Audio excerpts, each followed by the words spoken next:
Assalamualaikum warahmatullahi wabarakatuh. Waalaikumsalam warahmatullahi wabarakatuh. Alhamdulillahirabbil alamin. Kita jumpa lagi pada perkuliahan geometri. Pada sesi kali ini kita akan membahas tentang metode pembuktian tidak langsung. Adapun tujuan pembelajaran dari sesi ini adalah menerapkan prosedur pembuktian tidak langsung atau indirect proof untuk membuktikan suatu teorema. Nah, baik, kita lanjutkan. Nah, pada minggu sebelumnya kita sudah membahas tentang bukti langsung atau direct proof. Nah, di mana kita sudah belajar prosedur membuktikan pernyataan dari suatu implikasi. Ya, suatu implikasi. Nah, sekarang kita kembali ke implikasi ya, yang kita bisa buktikan suatu pernyataan implikasi dengan metode tidak langsung. Nah, selain menggunakan metode langsung, pernyataan implikasi dapat juga dibuktikan dengan metode tidak langsung. Nah, adapun dasar dari metode tidak langsung ini, yang pertama bahwa implikasi itu ekuivalen logis dengan kontrapositifnya. Ya, jadi pernyataan jika P maka Q ekuivalen logis dengan pernyataan jika negasi Q maka negasi P yang merupakan kontrapositifnya. Tentunya kalau kita ingat kembali pada tabel kebenaran, maka kita akan lihat bahwa pada setiap kondisi nilai kebenaran dari implikasi selalu ekuivalen dengan nilai selalu sama dengan nilai kebenaran dari kontrapositif. Sekali lagi, pada setiap kondisi ya, nilai kebenaran dari implikasi itu selalu sama dengan nilai kebenaran dari kontrapositifnya. Dengan demikian, implikasi itu ekuivalen logis dengan kontrapositifnya. Dasar yang kedua dari pembuktian tidak langsung yaitu kita menggunakan aturan penarikan kesimpulan negatif atau disebut juga aturan kontraposisi atau dikenal pula dengan sebutan modus tollens. Nah, aturannya yang pertama, premis pertama itu adalah implikasi jika P maka Q. Kemudian premis keduanya negasi Q. Maka kesimpulan yang validnya adalah negasi P. Sekali lagi, aturan penarikan kesimpulan negatif atau aturan kontraposisi atau disebut juga modus tollens dengan premis pertama jika P maka Q, premis kedua premis pertama jika P maka Q, premis kedua negasi Q, dan dapat disimpulkan negasi P. Nah, dasar pembuktian tidak langsung ini, nah, dua hal ini yaitu implikasi yang ekuivalen logis dengan kontrapositifnya, juga aturan penarikan kesimpulan negatif atau aturan kontraposisi atau modus tollens merupakan dasar dari keabsahan bukti tidak langsung. Nah, selanjutnya kita akan coba membahas tentang prosedur atau tahapan pembuktian tidak langsung dari suatu implikasi jika P maka I. Nah, tahap yang pertama kita memisalkan atau mengasumsikan negasi Ki benar. Ya. Nah, kalau pada bukti langsung kita langsung ya berdasar pada P kita peroleh pernyataan lain sehingga sampai pada Ki. Namun pada bukti tidak langsung ya kita asumsikan atau misalkan negasi Ki benar. Negasi Ki yang benar ya. Jadi yang langkah pertama misalkan negasi Ki benar. Nah, langkah selanjutnya berdasarkan asumsi tersebut tentukan konsekuensi logis atau beralasan sampai diperoleh suatu kontradiksi atau pertentangan. Ya, jadi ketika kita memisalkan atau mengasumsikan negasi Ki itu benar, maka ada konsekuensi logis atau akibat-akibat logis dari pernyataan negasi Ki benar ini. Nah, kalau kita temukan kontradiksi atau pertentangan, negasi Ki benar ya. Selanjutnya, nah, ketika kita menemukan pertentangan, ya setelah diperoleh pertentangan, maka asumsi negasi Ki benar itu salah. Ya, asumsinya. Oleh karena itu, Ki benar. Nah, itu Ki benar. Nah, dengan demikian, pernyataan jika P maka Ki terbukti benar. Seperti itu. Ini satu prosedurnya. Nah, mungkin untuk melihat gambaran lebih jelas, kita akan coba beri contoh dalam beberapa kasus tahapan pembuktian tidak langsung tersebut. Nah, kita lihat contohnya, contoh yang pertama. Ya, perhatikan gambar nih. Dari gambar ini kita ketahui sinar BA tidak tegak lurus dengan sinar BD. Sinar BA tidak tegak lurus dengan sinar BD. Diketahuinya. Buktikan bahwa sudut 1 tidak saling komplement dengan sudut 2. Sudut 1 tidak saling komplement dengan sudut 2. Nah, kita akan coba membuktikannya dengan metode atau prosedur bukti tidak langsung. Nah, kita lihat dalam kolom pernyataan dan kolom alasan. Kita pahami langkah demi langkah.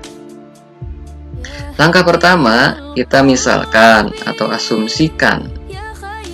Asumsikan ini kesimpulannya tidak benar. Dalam arti negasi Ki benar.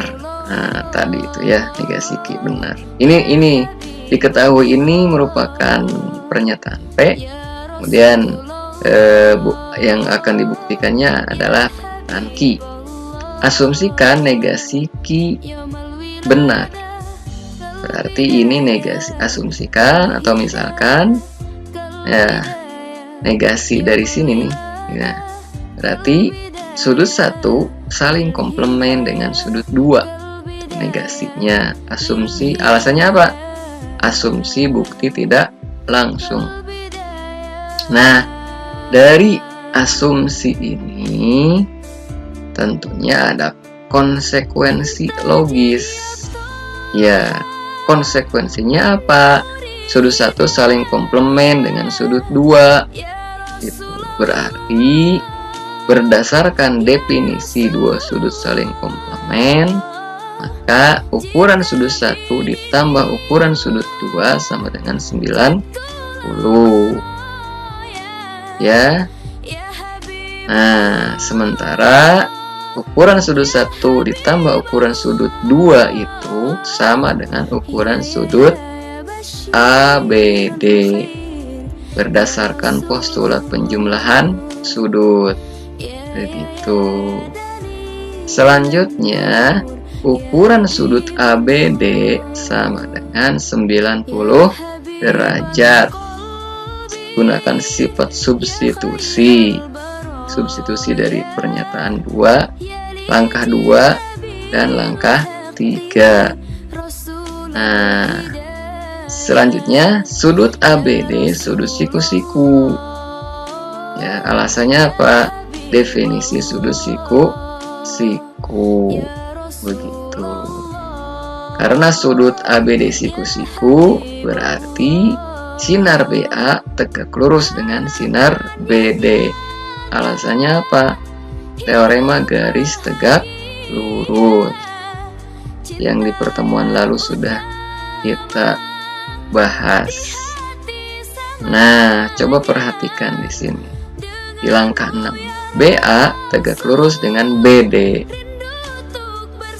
Nah, di sini ada pertentangan atau kontradiksi.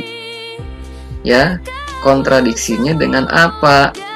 Dengan hal yang diketahui di sini. BA tidak tegak lurus dengan BD. Nah, padahal kita temukan dari asumsi awal. Nah, kita temukan akibat logis dari asumsi awal ini, BA tegak lurus dengan BD. Padahal kita ketahui bahwa BA tidak tegak lurus dengan BD. Nah, dengan demikian asumsi sudut 1 saling komplement dengan sudut 2 tidak benar. Ya, tidak benar nih. Ya. Asumsi sudut 1 saling komplement dengan sudut 2 tidak benar. Dengan demikian sudut 1 tidak saling komplement dengan sudut 2. Ya, tidak saling komplement dengan sudut 2. Nah, dengan demikian sudut 1 tidak saling komplement dengan sudut 2 itu benar. Ini kesimpulannya dari langkah bukti tidak langsung. Nah, tentunya langkah-langkah ini tak perlu Anda pelajari ulang ya sampai dimengerti. Ya. Tuh. Jadi kesimpulan dari bukti tidak langsung ini ya kembali ke kalau menemukan kontradiksi, nah maka kembali bahwa pernyataan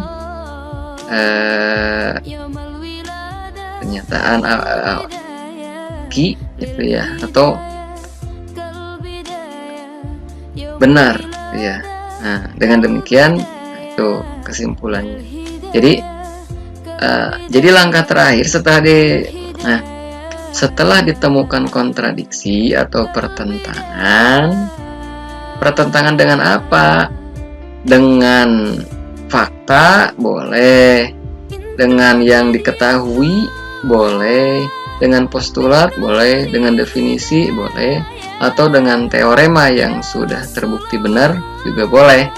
Jadi pertentangannya di antara hal-hal yang sudah terjamin kebenarannya. Seperti itu. Setelah diperoleh pertentangan atau kontradiksi, maka kita kembalikan ke asumsi awal yang diklaim benar menjadi tidak benar. Dengan demikian, ya kita simpulkan bahwa sudut 1 tidak saling komplement dengan sudut 2, itulah yang benar. Nah, itu akhir dari langkah pembuktian tidak langsung. Ini contohnya yang sederhana. Kita berikan lagi contoh yang lain supaya lebih tergambar. Kita lihat contoh kedua. Contoh kedua, membuktikan ketunggalan.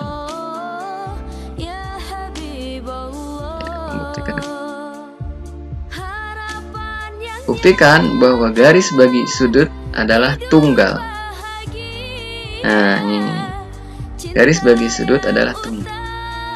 Nah, ini pernyataan ya secara sepintas tidak menunjukkan suatu implikasi.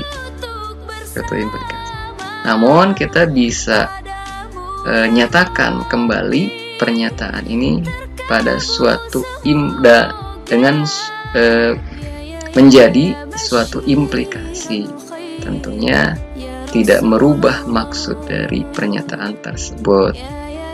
Nah, yang pertama, buktikan bahwa garis bagi sudut adalah tunggal. Apa yang diketahui dari pernyataan ini? Ya, yang diketahui tentunya garis bagi sudut beserta sudutnya. Terus apa yang akan dibuktikan? Yang akan dibuktikan garis bagi sudut adalah tunggal. Nah, kita wakili dengan satu gambar sudut ABC dan garis bagi sudut yaitu sinar BD. Nah, kita ketahui garis bagi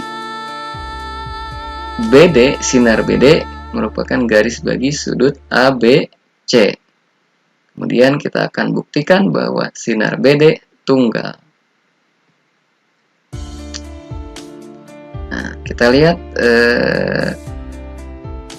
buktinya ya sama, terdiri dari dua kolom pernyataan dan kolom alasan.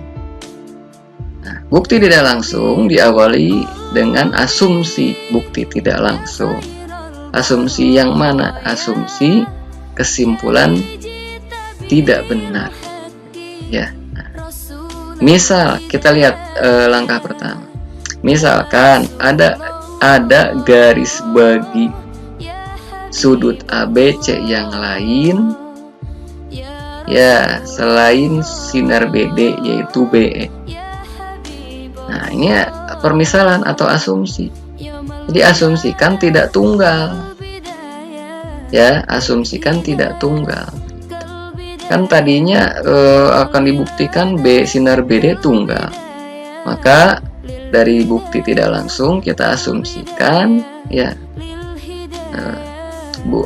sinar BD itu tidak tunggal, artinya ada garis bagi sudut ABC yang lain selain sinar BD. Misalkan sinar BE itu garis bagi sudut yang lainnya. Nah, dari asumsi ini ada konsekuensi logis atau akibat-akibat logis. Ya, akibatnya apa? Ukuran sudut ABD sama dengan setengah ukuran sudut ABC. ABD setengah ukuran sudut ABC. Dan ukuran sudut ABE, nah, karena BE ini juga garis bagi, ya, sama dengan setengah ukuran sudut ABC, sama. Dengan demikian kita peroleh substitusi. Ukuran sudut ABD sama dengan ukuran sudut ABE, ya, ABE. Dari mana? Ini dari sifat substitusi dari langkah kedua.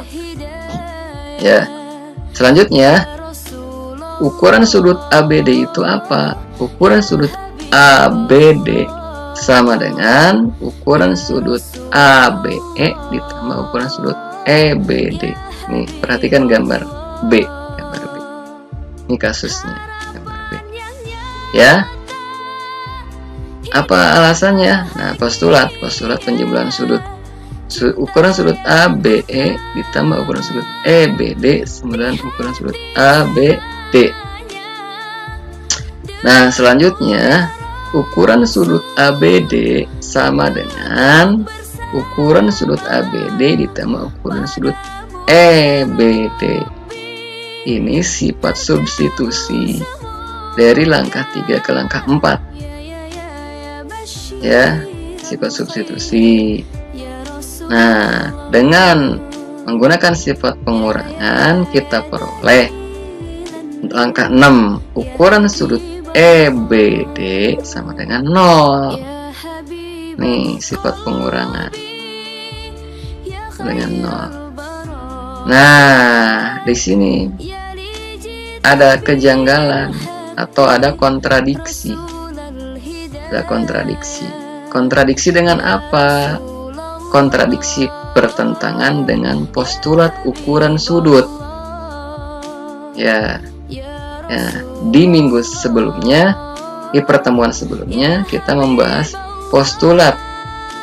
Ya, postulat ukuran sudut. Ya, bagaimana bunyinya? Ukuran sudut adalah bilangan positif yang unik atau tunggal.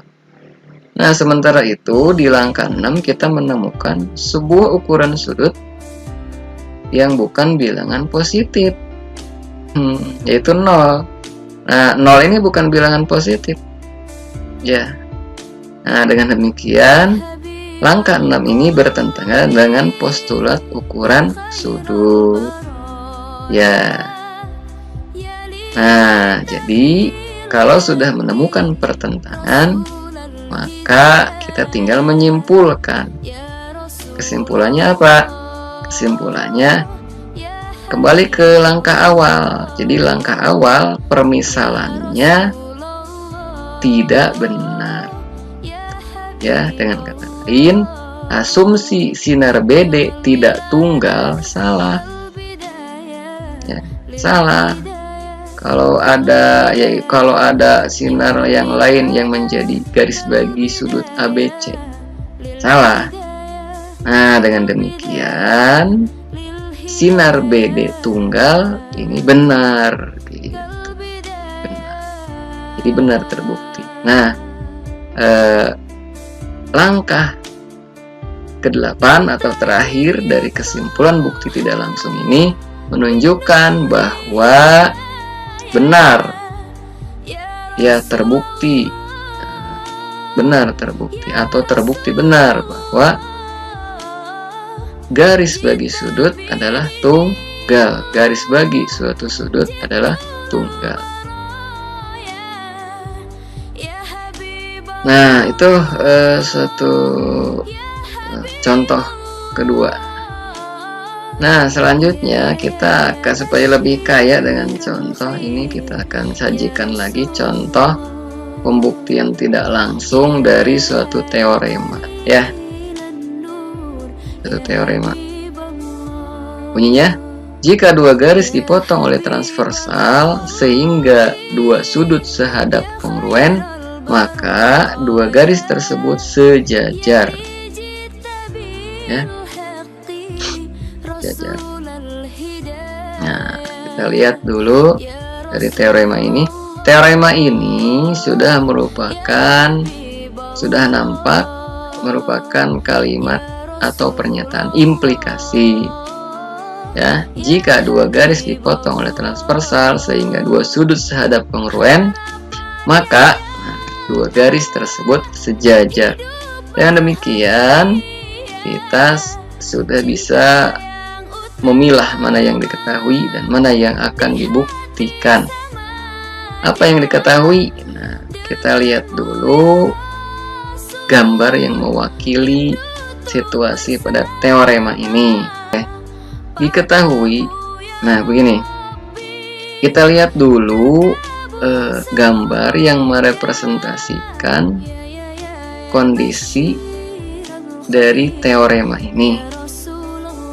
Yang pertama diketahui garis L dan garis M dipotong oleh transversal T. Garis L dan garis M dipotong oleh transversal T. Sedemikian sehingga sudut sehadap, kita misalkan sudut sehadapnya sudut 2 dan sudut 1. Sudut 2 dan sudut 1 ini kongruen. Apa yang akan dibuktikan? Nah, akan dibuktikan bahwa garis L sejajar terhadap garis M. Sejajar terhadap garis M. Nah, untuk membuktikan kesejajaran dua buah garis, tentunya kalau kita pakai metode pembuktian langsung, ini akan kembali ke definisi kesejajaran dua garis. Apa definisinya? Di pertemuan sebelumnya sudah ada definisi garis L sejajar dengan garis M itu jika dan hanya jika garis L dan garis M berada pada satu bidang atau koplanar dan garis L dan garis M tidak berpotongan. Garis L dan garis M-nya tidak berpotongan. Nah, tentunya kalau kita akan membuktikan secara langsung, ya, L dan M itu sebidang, kemudian L dan M tidak berpotongan, itu kelihatannya membuktikan secara langsung sulit, begitu, ya, sulit. Nah, dengan demikian ada metode pembuktian tidak langsung yang bisa menunjukkan kebenarannya. Nah, kita lihat dulu pembuktian tidak langsung. Tidak sejajar dengan garis M, ya. Atau kita lihat dulu situasi gambarnya. Garis L dan garis M kemudian dipotong oleh transversal. Ya, garis L berpotongan dengan garis T di titik P. Nah, yang pertama, andaikan garis L tidak sejajar dengan garis M. Ya, akibatnya nih, terdapat garis lain yang sejajar dengan M melalui titik P. Perhatikan gambarnya.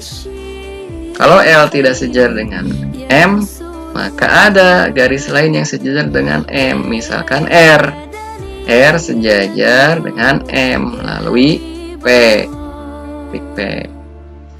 Nah, dengan demikian sudut 2 kongruen dengan sudut 3.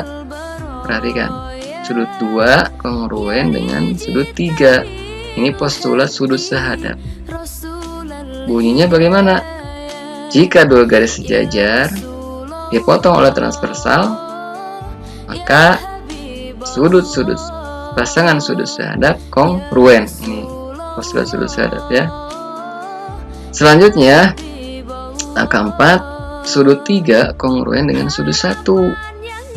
Perhatikan, sudut 3 kongruen dengan sudut 1. Apa alasannya? Sifat transitif. Ya, sifat transitif dari mana? Nah, kan diketahui ini, ya, sifat transitif sudut 3 kongruen dengan sudut 2. Sudut 2 kongruen dengan sudut 1. Sudut 3 kongruen dengan sudut 1. Sifat transitif. Sudut 3 kongruen dengan sudut 2. Sudut 2 kongruen dengan sudut 1. Yang ini sifat transitifnya di langkah 4. Nah, dengan demikian lanjut langkah 5, ya, ukuran sudut 3 sama dengan ukuran sudut 1. Definisi kekongruenan sudut. Ya, lihat langkah 6. Ukuran sudut 3 tambah ukuran sudut 4 sama dengan ukuran sudut 1. Ya, ukuran sudut 3 tambah ukuran sudut 4 sama dengan ukuran sudut 1. Lihat gambarnya. Selanjutnya, ukuran sudut 3 itu sama dengan ukuran sudut 1 di langkah 5. Sehingga dengan sifat substitusi diperoleh ukuran sudut 1 ditambah ukuran sudut 4 sama dengan ukuran sudut 1. Sifat substitusi. Sehingga diperoleh langkah 8, ukuran sudut 4 sama dengan 0. Menggunakan sifat pengurangan. Nah, ini kembali lagi ke contoh yang kedua tadi. Ada pertentangan atau kontradiksi dengan apa? Dengan postulat ukuran sudut, bahwa ukuran sudut itu adalah bilangan positif yang unik atau tunggal. Dengan demikian, ya, asumsi garis L tidak sejajar dengan garis M itu salah.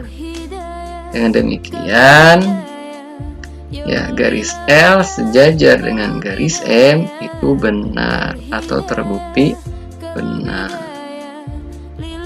Nah, kesimpulan dari bukti tidak langsung ini menunjukkan bahwa teorema ini terbukti benar. Begitu. Mudah-mudahan bisa dipahami. Ya, tentunya kita akan harus dipelajari berulang-ulang. Ya, selanjutnya kita akan berlatih dengan prosedur pembuktian tidak langsung pada lembar aktivitas mahasiswa atau LAM 4.A. Silakan kerjakan pada buku kerja. Sekian dulu presentasi mengenai prosedur pembuktian tidak langsung.